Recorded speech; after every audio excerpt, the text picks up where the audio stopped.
Quiero recordarles de que en esta tercera clase de juicio sumario hemos analizado varios aspectos importantes que vale la pena recordarles. Estamos analizando el tercer proceso de conocimiento. Es un proceso especial que regula el código como una alternativa para casos muy particulares en los cuales pues, se requiere brevedad y tramitación rápida en los procesos. Hemos abordado dentro de esta clasificación que regula el artículo 229 del juicio sumario, hemos abordado ya los juicios de arrendamiento y desocupación, la entrega de bienes muebles que no sea dinero, la rescisión de contratos y el último fue la responsabilidad civil de empleados y funcionarios públicos. También quiero recordarles de que hice énfasis que estos cuatro tipos de procesos, más el que vamos a analizar hoy, el quinto, son juicios que se desarrollan conforme a las normas que ustedes ya conocen del juicio ordinario, del juicio sumario. Eso quiere decir que en todos estos procesos vamos a encontrar un tiempo de emplazamiento que es de 3 días. Vamos a poder interponer excepciones previas dentro de los primeros 2 días. Vamos a recibir prueba, proponer prueba, diligenciar prueba en un periodo de 15 días. Y luego el juez señalará 10 días, dentro de los 10 días siguientes, el día para la vista, para terminar de dictar sentencia en los 5 días siguientes. Así se tramitan todos los juicios sumarios que yo he analizado. Hay una sexta clasificación o un sexto numeral en el artículo 129 que permite que este juicio sumario también se pueda desarrollar por acuerdo de las partes o por disposición de otras leyes. Y de una vez aprovecho para decirles de que en relación a otras leyes, el Código de Comercio regula que todos estos problemas mercantiles que están regulados en el Código de Comercio, los conflictos, la vía para discutirlos es esta vía, la vía del juicio sumario. Pero el tema del día de hoy nos vamos a referir principalmente a una figura que realmente no es muy conocida. A veces la confundimos y yo quiero que quede muy claro que cuando yo hablo de interdictos, el código habla de interdictos, la ley y la doctrina habla de interdictos, no estamos hablando de una persona declarada en estado de incapacidad. O sea, aquella persona mayor de edad que adolece de ciertas enfermedades que no le permiten actuar por sí mismo, pueden ser declaradas en estado de incapacidad o en estado de interdicción, pero no se le denominan interdictos. La idea del interdicto viene desde la época del derecho romano. Era una medida cautelar en el derecho romano donde se protegía la posesión temporal. Esto es la clave para entender esto, posesión temporal. O sea, yo no voy a ir a discutir temas de propiedad ni temas de posesión en juicios en definitiva, en juicio sumario, porque es una materia de juicio ordinario. Me explico. Si yo quiero reivindicar la propiedad de alguien que me la robó en el registro, la inscribió, etcétera, etcétera, yo planteo un juicio ordinario porque pretendo reivindicar mi propiedad. Si yo lo que quiero pelear es la posesión definitiva de un bien que yo soy poseedor o he sido poseedor y me pertenece por posesión, entonces voy a plantear un juicio ordinario. El juicio sumario solo se aplica para resguardar el derecho de posesión temporal. Es decir, acá primero tenemos de recordarle a ustedes que no es lo mismo hablar de propiedad que de posesión. La propiedad es un derecho real donde una persona, el titular, propietario, puede gozar del bien, puede poseerlo, gozarlo, usarlo y disponer de él. Eso es la propiedad. La posesión, pues no forzosamente es la propiedad. Lo normal es que el propietario tenga la posesión, pero un propietario podría no ser el poseedor. ¿Por qué? Pues porque lo ha dado en arrendamiento, lo ha dado en usufructo, lo ha dado en uso, lo ha dado en habitación. Entonces, la posesión es una cosa distinta. Claro, el poseedor sí desarrolla actividades como que fuera propietario, pero él no puede ceder el bien porque solamente lo tiene en posesión. Entonces, los interdictos lo que protegen es esa posesión temporal que tiene alguien, le hace propietario o no propietario, de que ha poseído un bien, pero lo defiende ante el intento de despojo o ante el despojo propiamente dicho. El programa que he puesto de ejemplo aquí del Chavo del Ocho, que me sirvió para explicar arrendamiento, los juicios de arrendamiento de su ocupación, ustedes recordarán que decía yo que don Ramón pues era un inquilino, un arrendatario, y le había arrendado al señor Barriga a cambio de una renta. Por cierto, él debe 14 meses de renta. Y como no le paga, pues entonces don señor Barriga, para promover la desocupación, promueve un juicio sumario, tratando de probar que hay un vínculo, probar que hay un contrato de arrendamiento que no se ha cumplido y ordenar y lograr que un juez a través de una sentencia ordene la desocupación o el desahucio, como expliqué en la sesión del día martes. Ahora, don Ramón es un poseedor, no es el propietario del bien, pero sí es el poseedor, porque ejerce sobre ese bien facultades como que fuera propietario. Él vive ahí, lo utiliza, él utiliza los dormitorios, pero no es el propietario, él es poseedor. Entonces, cuando a don Ramón lo intentan, lo amenazan, o hay ciertos actos que lo intimidan para lograr que desocupe sin que haya sido citado, oído, vencido en juicio, o llega el señor Barriga y lo lanza sin haber sido citado, oído, o sea, sin promoverle un juicio, y haber sido citado, oído, vencido, entonces don Ramón tiene la facultad de proteger esa posesión que él tenía en forma temporal a través de estas acciones interdictales. Como vamos a estar viendo, porque todo esto lo voy a explicar, estos procesos tienen como objetivo entonces proteger temporalmente, valga la redundancia, la posesión temporal. Diría yo que realmente son dos objetivos los que tiene realmente el interdicto. El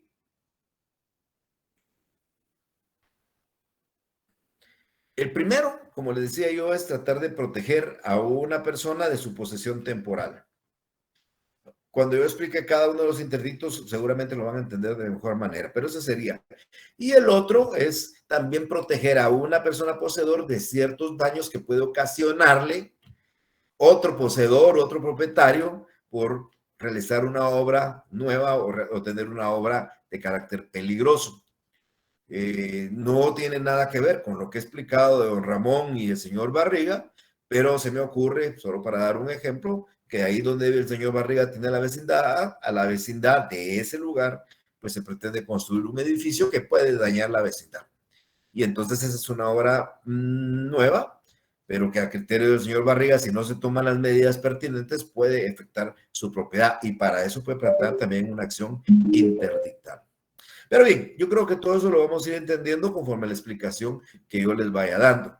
Entonces, dos objetivos tendría el interdicto. Por un lado, proteger la posesión temporal de un poseedor y lo otro también promover una acción para evitar un daño eminente, una protección frente a una agresión, etcétera, etcétera.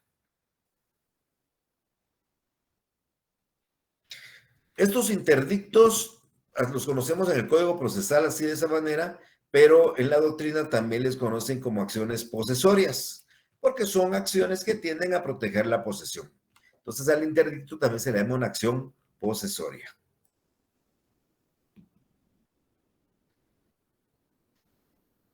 Entonces, hacemos énfasis que los interdictos solo proceden en relación a discutir la posesión provisional de bienes inmuebles. Aquí no incluimos bienes inmuebles, posesión temporal o provisional de bienes inmuebles, y nunca se va a discutir en un interdicto un derecho de propiedad o de posesión definitiva. Si ustedes quieren alegar que son propietarios y quieren que el juez declare que son propietarios, eso es un juicio ordinario. Y si quieren que un juez les dé la posesión definitiva de un bien, eso es juicio ordinario. Se llama, en el código encuentra uno que dice plenario de posesión, pero estamos hablando de un juicio ordinario de posesión. Ahora, si lo que quiero es resguardar mi posesión temporal, entonces yo puedo plantear una acción interdictal. Pero claro, no es que esa acción interdictal la pueda plantear cuando yo desee. Ustedes se van a dar cuenta en la explicación que hay un tiempo para plantear esa acción interdictal, porque si no, pues la acción podría caducar. Aquí hay un aspecto también muy importante e interesante que regula el código y que de una vez, pues también se los explico, que vamos a encontrar 5 interdictos, pero podemos confundirnos al enumerarlo. Algunos que dan una confusión, por ejemplo, es interdicto de obra nueva en comparación al interdicto de obra peligrosa. Pero yo podría confundir el interdicto de apego de deslinde con el interdicto de despojo, se me ocurre. Entonces, si yo denomino en una forma equivocada el interdicto, esto no le da la facultad al juez para rechazar mi demanda. O sea, hay una alternativa que yo pudiera denominar mal el interdicto, pero de los hechos se desprende que hay un interdicto y el juez le dará trámite al interdicto, depende de la violación que nosotros estemos alegando de ese derecho de posesión.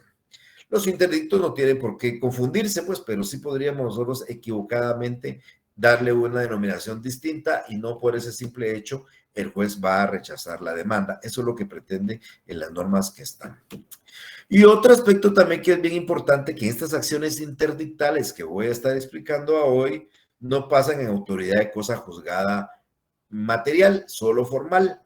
Aquí me voy a retrotraer al semestre pasado. Cuando yo hablé de la cosa juzgada, que es la garantía de la jurisdicción, recuerden ustedes que lo que diferencia la actividad de un juez con la actividad de un diputado o la actividad del presidente de la República es que los actos del juez, del diputado, del que esté en el Congreso, los actos del Congreso, los actos del presidente, se pueden cambiar. Un acuerdo gubernativo del presidente se puede sustituir por otro acuerdo del mismo presidente o otro presidente. Y un decreto del Congreso se puede sustituir por otro decreto del Congreso. Pero lo que no se puede hacer dentro de la actividad del juez, porque es la garantía de la jurisdicción, es que una cosa que ha sido juzgada pueda cambiarse o pueda modificarse. Si ya está juzgada, ya está firme, no puede. Sin embargo, la doctrina dice que hay 2 clases de cosa juzgada. Está la cosa juzgada formal, la cual deja firme una sentencia dentro de un juicio, pero permite, si en cierto tiempo uno lo desarrolla, que esa sentencia pudiera modificarse por un juicio posterior. Por supuesto, un juicio, normalmente un juicio plenario, un juicio ordinario. Entonces, los interdictos, si bien es cierto, ustedes pueden perder un interdicto, declararse sin lugar el interdicto, eso no es limitativo a que ustedes puedan ir a plantear un juicio ordinario. Por ejemplo, ustedes pierden un interdicto porque ustedes aducen que alguien, don Ramón, está o X persona está en su propiedad y ustedes quieren que se le devuelva ese derecho de posesión que ustedes tenían, el juez declara sin lugar, ustedes pueden ir a plantear un juicio ordinario para que se declare la posesión definitiva. Y entonces esa sentencia puede variar la sentencia del interdicto. Por eso se llama que estas sentencias de los interdictos solo pasan en autoridad de cosa juzgada formal. Porque la cosa juzgada material es aquella donde ya no se puede modificar ni en el mismo juicio ni en otro juicio posterior la sentencia dictada por un juez. Aquí vamos a ver en el transcurso de este semestre 2 ejemplos. Este es el primero. O sea, si usted es vencido en un interdicto y se declara sin lugar, pierde el juicio. Eso no implica que vaya a alegar usted la propiedad o la posesión definitiva en un juicio ordinario y eso cambie la decisión provisional que el juez dicta en este sumario.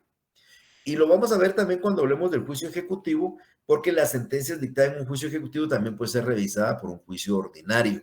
Pero eso, como les digo, lo vamos a estar explicando oportunamente aquí. Lo que a mí más me interesa es que quede muy claro que este interdicto, que originalmente era una medida cautelar y que ahora es un juicio de conocimiento, su sentencia pudiera variar a través de un juicio ordinario posterior. Por eso se dice que estas sentencias solo pasan a autoridad de cosa juzgada formal y no material.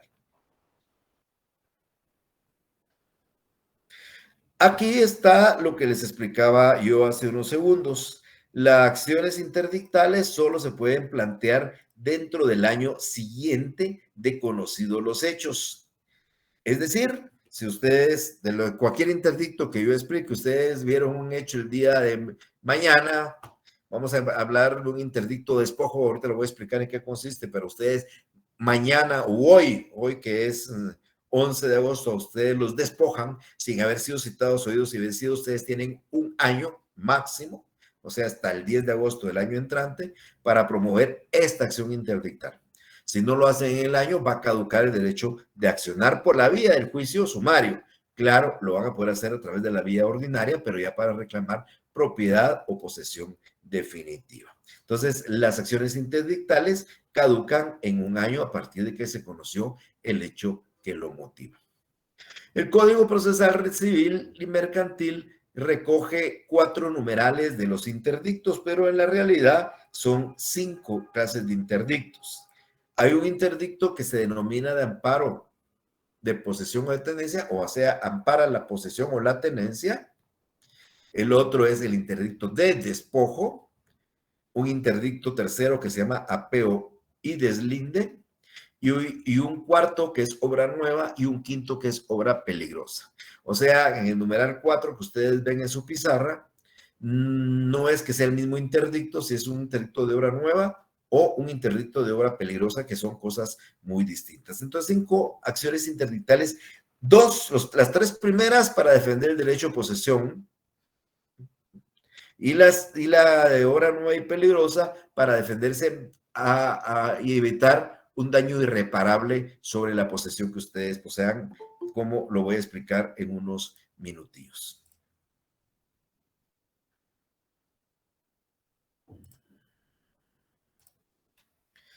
Hablemos entonces del primer interdicto.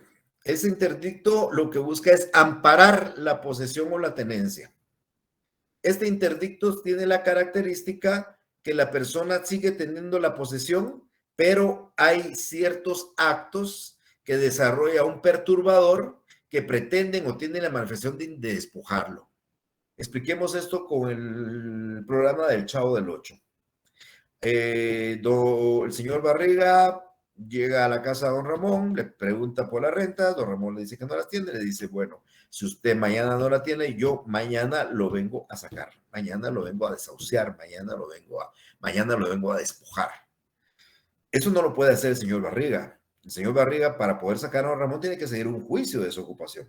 Sin embargo, no lo hace, sino amenaza y desarrolla ciertas actividades más. Inclusive llega acompañado a algunas gentes con la intención de ver cómo lo saca, no lo saca, pero intentar sacarlo. Acá existe una manifestación o una intención de despojarlo. No lo ha despojado, solo existe la intención. Y como ustedes se darán cuenta, pues lógicamente lo está haciendo sin la orden de un juez, lo está haciendo sin citar a la otra parte o irla a vencerla. Entonces existen esos actos que perturban, él es un perturbador, y entonces don Ramón puede seguir un juicio interdicto de amparo, de posesión o de tenencia. ¿Con qué objeto? Con el objeto que el juez le diga, no, don Ramón, usted todavía se mantiene en la posesión. Usted sigue en la posesión. ¿Por qué? Pues es que el señor Barriga va a decir, pero me debe 14 meses de renta. Eso es otra cosa. El tema de la renta es otra cosa. La actitud que tiene que tomar usted es proceder judicialmente para lograr las rentas y la desocupación, pero no puede llegar a amenazar o a intentar despojar. Entonces, don Ramón plantea un interdicto de amparo de posesión de tenencia para que el juez lo ampare en esa posesión de tenencia que él tiene en ese momento. Reitero, él no es propietario, ni nunca lo va a ser, pero él es el poseedor en ese momento y no pueden haber esas actitudes. Entonces se sigue un juicio sumario interdicto de amparo, posesión o de tenencia con el objeto, reitero, que se le mantenga a don Ramón en la posesión y por supuesto se condene al perturbador, que ese señor caso podría ser el señor Barriga, en daños y perjuicios, en costas, y si hubiera existido violencia, imagínense que hubiera llegado armado tratando de amenazar, inclusive puede haber una responsabilidad penal, es decir, podría existir un hecho delictivo y el juez debería certificarlo conducente a un tribunal penal. Entonces, evalúen de esa manera, los inquilinos tendrían un resguardo a que no pueden llegar a amenazarlos porque si intentan, existen indicios perturbadores que pretendan sacarlo, puede plantearle este interdicto que se denomina interdicto de amparo, de posesión y de tenencia. El segundo interdicto que aparece es el de despojo. Acá, el señor Barriga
Disculpen, aquí tuvimos un inconveniente con el internet.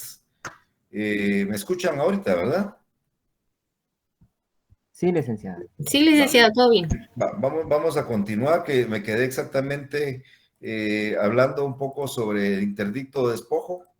En esa fase estábamos, entonces les explicaba yo. Déjenme nada más corregir algo aquí.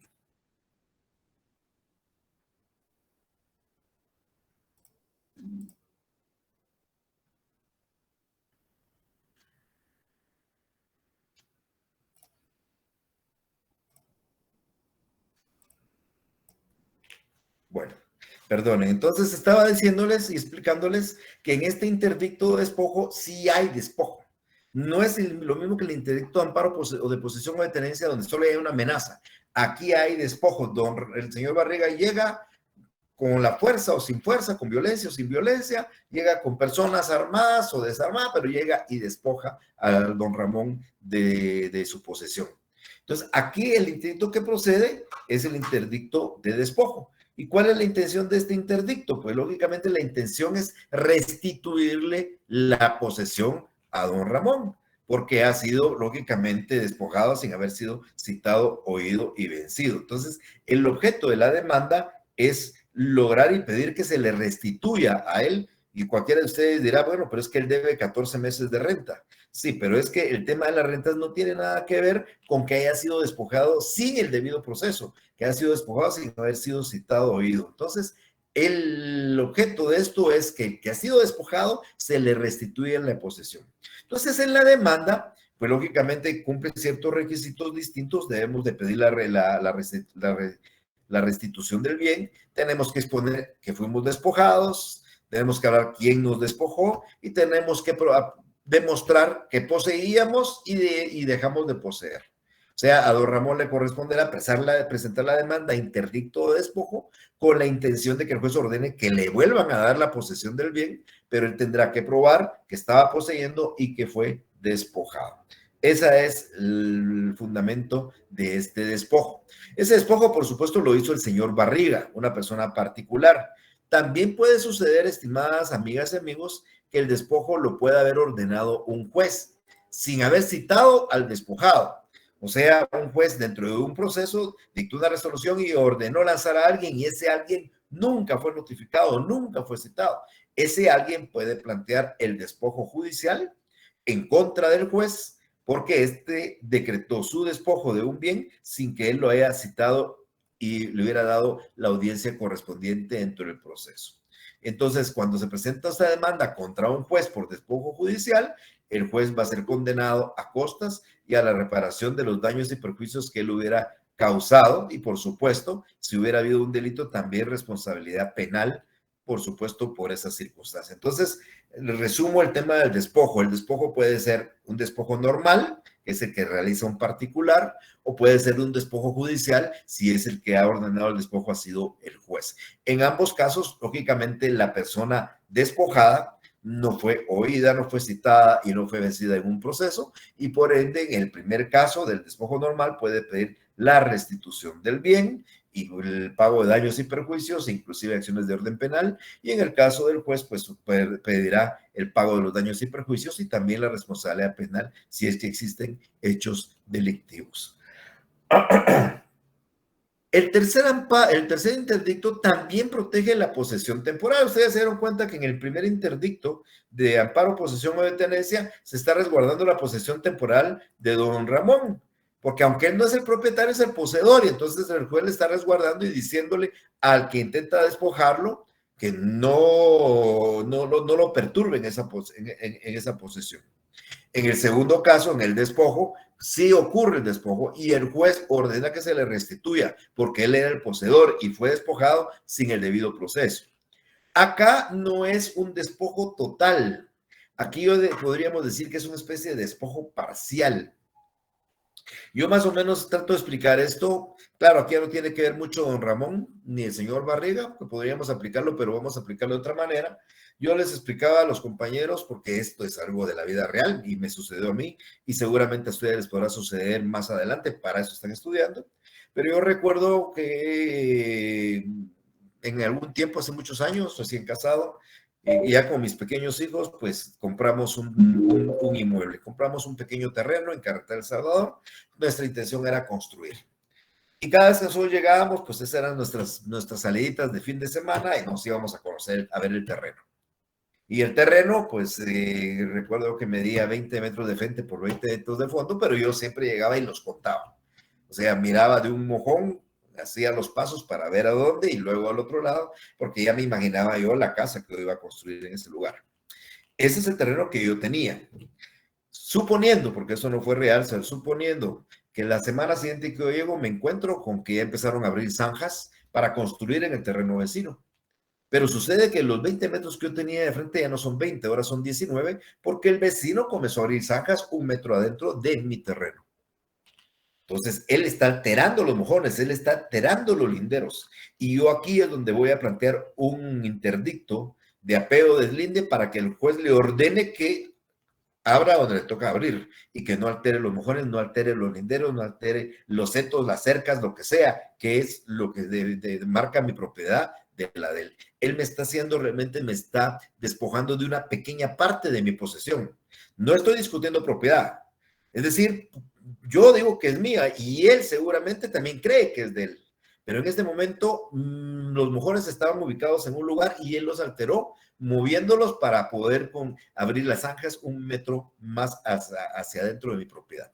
Entonces, aquí es donde procede un juicio interdicto de apeo de deslinde, porque la idea es que el juez vaya a constatar, de hecho, el juez señala un reconocimiento judicial y vaya a constatar que efectivamente los mojones estaban en un lugar y fueron alterados.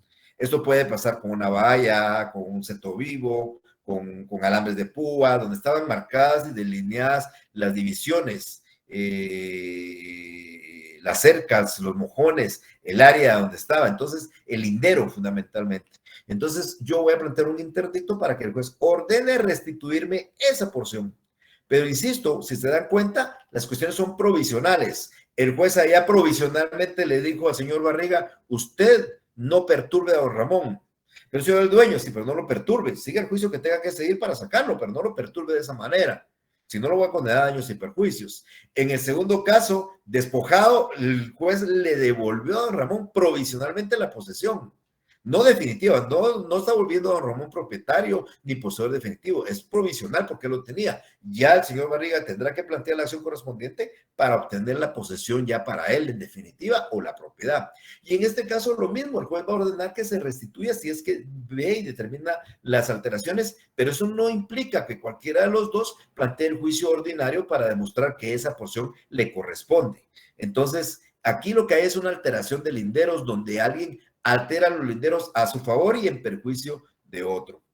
En esta demanda de apeo de deslinde, nosotros tenemos que cumplir también con algunos requisitos, además de los requisitos de cualquier cualquier demanda. Entonces, el Código Procesal dice que cuando presentamos una demanda de esta, nosotros tenemos que indicar el nombre, la jurisdicción y los linderos y la situación de la finca. También tenemos que indicarle qué partes han sido alteradas del lindero. ¿Quién hizo la alteración? Si es que yo lo haya sabido, y si no, pues el nombre de los colindantes, porque algunos de los colindantes tuvo que haber sido, y el del interés de ese movimiento de los linderos. Y el lugar donde nosotros creemos que deben de estar los mojones o las vallas. Por supuesto, si tenemos los títulos de propiedad o de posesión, igualmente los vamos a acompañar. Entonces, el juez va a hacer un reconocimiento judicial, como le decía, si es que comprueba él que hay una alteración, entonces va a ordenar que se restituya a cargo de quien lo hubiera hecho y que eso se traslade y se cambie hacia donde debe de estar. Y si no, pues va a haber una condena de daños y perjuicios prudencial y puede haber también en este caso responsabilidad penal. Yo recuerdo, y esta es una anécdota que les voy a compartir, porque me vino en este momento a la mente de mi cliente que en Parjachel tenía un terreno muy grande, muy grande. Y sucede que todo tenía sus colindantes, tenía algunas casas que colindaban, pero un colindante sacó entre su casa un balcón. Y el balcón, pues lógicamente se introducía en el terreno de mi amigo o de mi cliente. Y entonces aquí planteamos un interdicto. La idea era cortaran el balcón, porque ese balcón estaba dentro de los linderos de él, estaba alterando los linderos, y que cortaran el balcón y lo dejaran al lindero, y al final ganamos el juicio y por supuesto ordenaron a esa persona que quitara el balcón. como le digo, es provisional, porque cuando el juez fue a ver, encontró todo el terreno no solo circulado, la pared puesta, pero lógicamente una casa a la par de la pared y el balcón que salía y se introducía en el lindero de nuestro cliente. Entonces, lógicamente logramos probar y se ordenó que se restituyera y que en este momento pues se quitara esa cornisa que establecía, por la cual estaba un balcón del vecino. Hay un cuarto interdicto, aquí ya no tiene nada que ver con posesión, aquí tiene que ver más que todo con garantías que resguarden la seguridad de una posesión nuestra y se llama el interdicto de obra nueva. Cuando hablamos nosotros de un interdicto de obra nueva, ¿no? Ustedes ya saben que es una obra nueva. Ustedes van a cualquier lugar y ven que están levantando un edificio, esa es una obra nueva. Están construyendo una casa, esa es una obra nueva. Y a mí, ¿qué me interesa que construyan una casa? De hecho, aquí enfrente de mi oficina van a construir un edificio de 3 torres con más de 500 apartamentos. Yo no tengo ningún problema con eso. Pero puede ser que los vecinos sí. Puede ser que el vecino de ese lugar, ahora que comiencen a abrir, comience a tener problemas en su residencia, se comience a rajar su pared, de repente se comienzan a aflojar sus cimientos, etcétera, etcétera. Él puede, si efectivamente le está sucediendo algo así, plantear un interdicto de obra nueva, porque puede ser que me pueda causar un daño. Entonces, yo pretendo que ese interdicto el juez llegue también a constatar, el juez va a hacer un reconocimiento judicial y llega a constatar que efectivamente la obra me puede ocasionar daños y ordene que se suspenda la obra o por lo menos que el constructor tome todas las medidas necesarias para evitar un perjuicio a mi inmueble. Esa es. Ahora, este interdicto tiene una característica. A mí no me perjudica realmente ese edificio enfrente. Me va a quitar la vista, eso sí, ya no voy a tener la vista que tenía, pero no me perjudica. Pero ¿qué sucede si aquí en esta zona quisiera poner, este es el ejemplo que doy, una calera, una fábrica de cal, aquí a 1 kilómetro? La fábrica de cal a mí no me va a perjudicar aparentemente, pero una fábrica de cal metida dentro de una zona de esta naturaleza perjudica al ambiente. Entonces yo, que estoy a 1 kilómetro, 2 kilómetros, tengo acción para promover un interdicto de obra nueva si veo que esa obra que están construyendo va a traer un perjuicio general. Entonces, en este caso, la acción no es eminentemente privada, como casi todos, porque en un juicio de obra nueva tiene legitimidad cualquiera de acción popular, si se estima que el daño le puede ocasionar a la colectividad. Ahora, si el daño solo le perjudica al vecino, yo, por ejemplo, no voy a ir a plantear una demanda porque el edificio de la par va a destruir la casa del vecino. Le corresponde a él. La obra tiene que ser de tal naturaleza que perjudica a la colectividad y cualquier persona puede ejercer entonces una acción interdictal que se denomina obra nueva. ¿Cuál es la característica? La obra está en construcción y por ende el juez puede suspender la obra o ordenar que se tomen algunas medidas para eso. Esto se hace a través de una providencia de urgencia. Entonces, cuando nosotros le pedimos al juez que suspenda la obra en forma provisional, de manera inmediata, y el dueño sí podría seguir con la obra siempre y cuando dé garantía de las resultas del juicio y de los daños y perjuicios. Eso quiere decir que si el vecino de este edificio, que estoy poniendo como ejemplo, plantear un interdicto, el juez le va a ordenar a la constructora que suspenda la obra, pero el constructor le puede decir, mire, señor juez, ¿cuánto vale la casa del vecino? Pues vale 5 millones, lo voy a depositar, ahí está la garantía, si algo le pasa, ahí está la garantía de los daños y perjuicios, pero vamos a continuar con la obra, claro, va a tomar las medidas necesarias para no perjudicar al vecino. Este se llama interdicto de obra nueva. El otro interdicto es de obra peligrosa. Claro, aquí la obra ya no es nueva, pero igual trae un perjuicio. Aquí ya no estoy hablando yo de una obra que está en construcción, sino una obra que ya existe. Esta obra es una casa que ya tiene 50 años, un edificio que tiene 50 años, ya se está cayendo parte del edificio y yo puedo plantear un interdicto de obra peligrosa porque su mal estado, el mal estado del edificio me puede causar daños. Y esto aplica inclusive para los árboles, porque suponiendo que ustedes hay un árbol que le está perjudicando su casa porque les está levantando su piso, les está levantando su garage, entonces ese árbol constituye una obra peligrosa y ustedes también pueden promover este interdicto. ¿Con qué objeto el de la obra peligrosa? Para botar el edificio, para demoler el edificio o para cortar el árbol. Ese es la idea del interdicto de obra peligrosa. Entonces, ¿qué pasa acá? En estas providencias de urgencia, el juez también va a dictar en el acto medidas de seguridad que estime necesarias o va a ordenar de una vez el derribo de la obra, de la construcción o del árbol sin ulterior recurso, o sea, no cabe recurso. Acá en todo esto que acabo de explicar, el interdicto de obra nueva, el interdicto de obra peligrosa, cuando el juez le admite para su trámite la demanda, señala un reconocimiento, un día y hora para un reconocimiento judicial, porque él va a ir a constatar si efectivamente la obra nueva causa perjuicio o la obra peligrosa puede causar perjuicio. Entonces, esto es bien importante porque acá no vamos a aplicar las normas del reconocimiento judicial que conocimos en el juicio ordinario. Recuérdense que para practicar un reconocimiento judicial hay que notificar con 3 días de anticipación.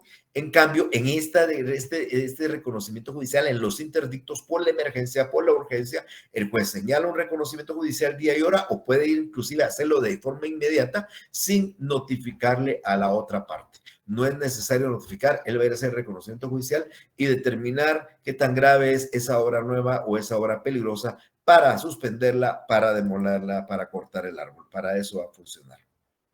Y por supuesto, los juicios no terminan ahí, porque si se suspende la obra es en forma provisional. Ahora, claro, si se derriba la obra, pues ya no es tan provisional. Sin embargo, el juicio continúa y es en la sentencia donde el juez va a ordenar si la suspensión es definitiva o la demolición de las obras hay que hacerlas. El juez ya lo decidirá al momento de dictar sentencia y por supuesto, como en cualquier juicio de conocimiento, va a haber una condena en costas. Eso es más o menos en términos generales en qué consiste los interdictos. Quiero que tengan presente que es una acción plenaria, es un proceso plenario, una acción de posesoria, perdón, no plenaria, sino posesoria, que lo que busca es resguardar la posesión provisional, la posesión temporal de bienes inmuebles. Los interdictos son 5, de amparo, posesión o de tenencia, de despojo, el de apeo, deslinde, el de obra nueva y el de obra peligrosa. ¿Cómo se tramita? ¿Cómo se tramita el juicio sumario? Con todos los procedimientos que ya hay, por supuesto con algunas variantes, principalmente en el caso de la obra nueva y la obra peligrosa, donde hay medidas cautelares propias. El juez en la obra nueva va, verifica, suspende la obra.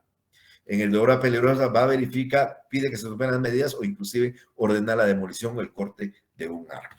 Pero bien, vamos a pasar a la segunda parte de nuestra explicación del día de hoy. Ustedes en cuestión de un minuto van a estar recibiendo un laboratorio. Mi consejo, por favor, es háganlo, no utilicen ningún auxiliar, es lo que han escuchado conmigo, mi clase.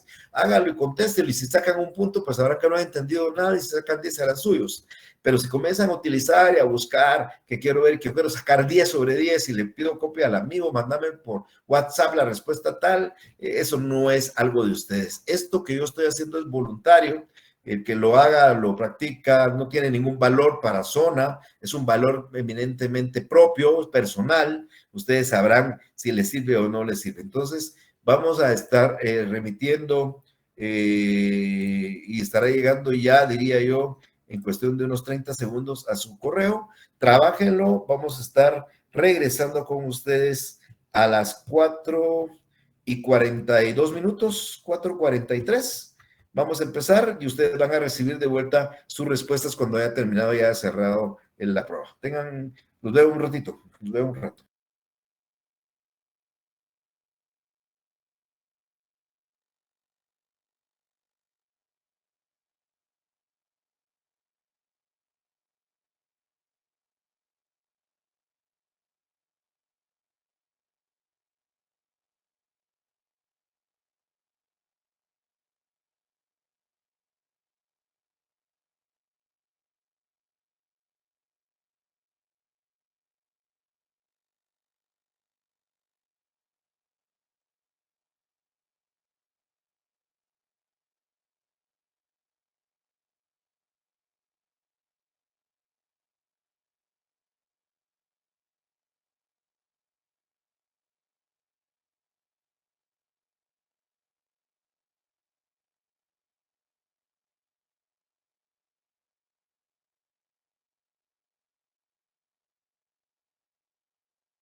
Licenciado.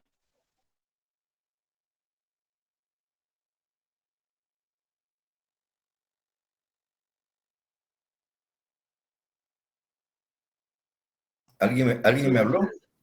Sí, es que no se puede abrir el laboratorio, licenciado. Perdonen, entonces, yo ya estaba con esas cuestiones. Bueno, déjenme ver. Ahorita se lo voy a revisar.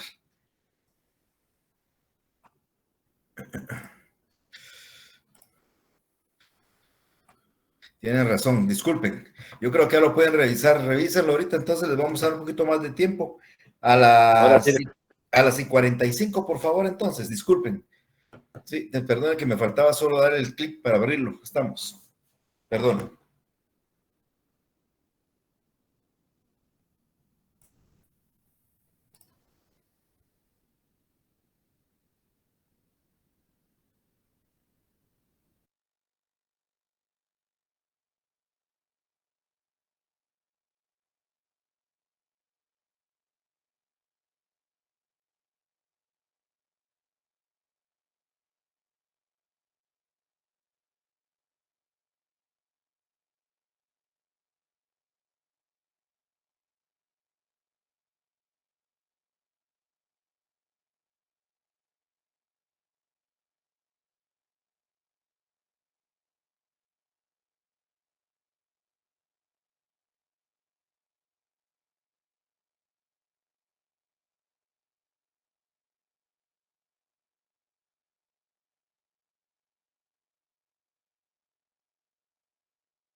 En 2 minutos estamos cerrando, en 2 minutos estamos cerrando el cuestionario, por favor, para que quienes no lo han enviado lo envíen.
Ya les he enviado sus notas, por favor, un minutito para que las revisen y entramos ya a preguntas y respuestas, si ustedes tienen algunas, por favor.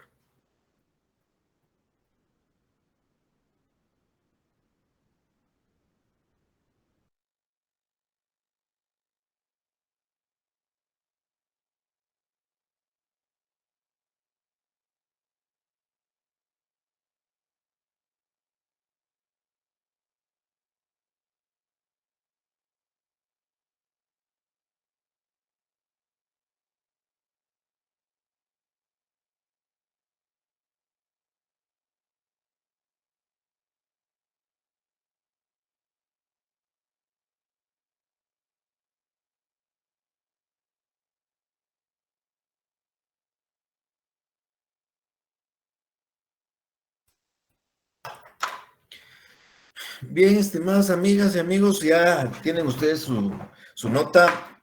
Para aquellos que sacaron 10, que veo que son como 10, enhorabuena.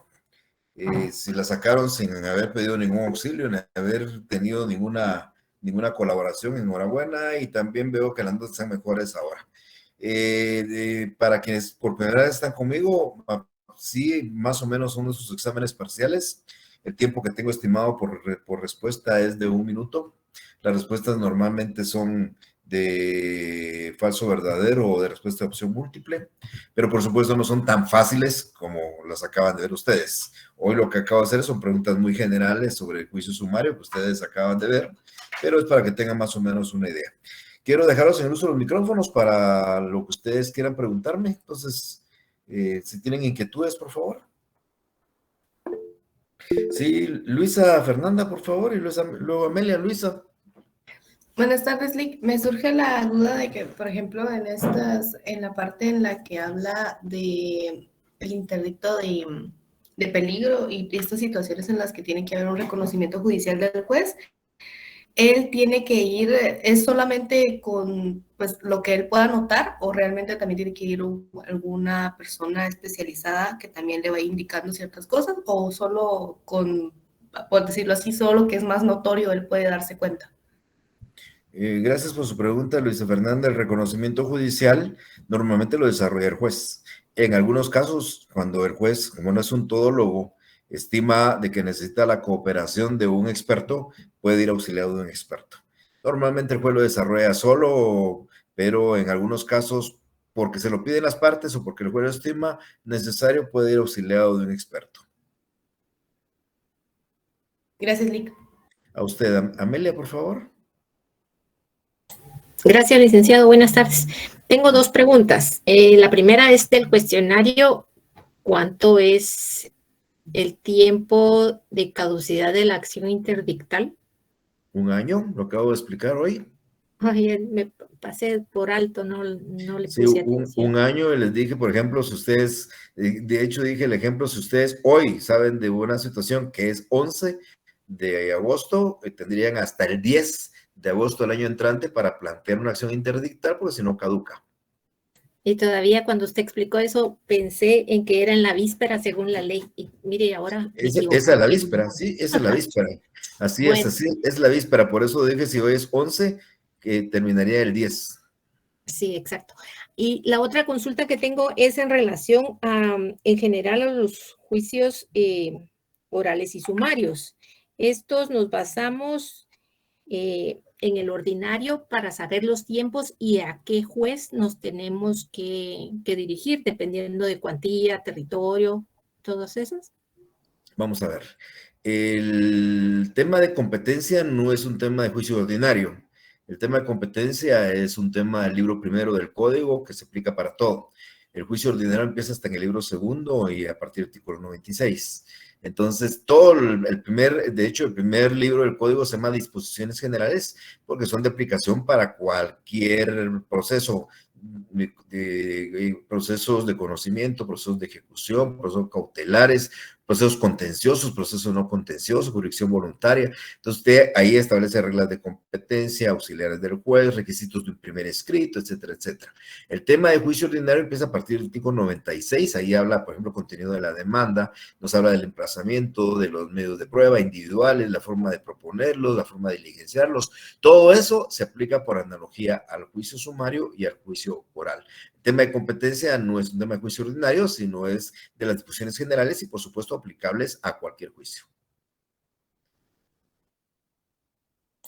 Sí, esa era la duda que tenía en relación. Por ejemplo, yo ayer me quedé estancada en un juicio oral donde lo planteaba, pero era 12,000 quetzales mensuales, era lo que estaba solicitando. Siempre tiene que ser un juez de menor cuantía, ¿verdad? ¿Cuál era más o menos el caso? ¿Cuánto era lo mensual? 12,000 mensuales. 12,000 mensuales. Era un juicio de alimentos. Sí, alimentos. Vaya, es un juez de primera instancia. ¿Verdad? O ser Mire, pues, alimentos. sí, los alimentos son jueces de primera instancia. Yo les decía cuando hablaba de los alimentos que eso, la ley de tribunales de familia a la que le dio competencia para conocer el juicio de alimentos fue a un juez de primera instancia. Nunca habló de un juez de paz. Y entonces se corría el riesgo, decía yo, que una persona que estaba hasta en la parte más lejana de un departamento tenía que recurrir a la cabecera departamental, con la incorporación de la ínfima cuantía donde usted le permite llevar asuntos hasta de 18,000 anuales, nos da la pauta que si usted tiene un juicio de 1,500 quetzales de alimentos, lo puede plantear ante un juez de paz del municipio donde usted esté. Entonces, esa es la diferencia, pero si son 12,000 mensuales, ahí no cabe la duda que va a ser un juez de primera instancia. Ahora, si fueran 1,500 mensuales, usted se puede ir por la vía del juicio de ínfima cuantía para plantearlo ante un juez de paz en el municipio de donde está el alimentista. Gracias, licenciada. A usted, Amelia. Víctor Enrique, por favor.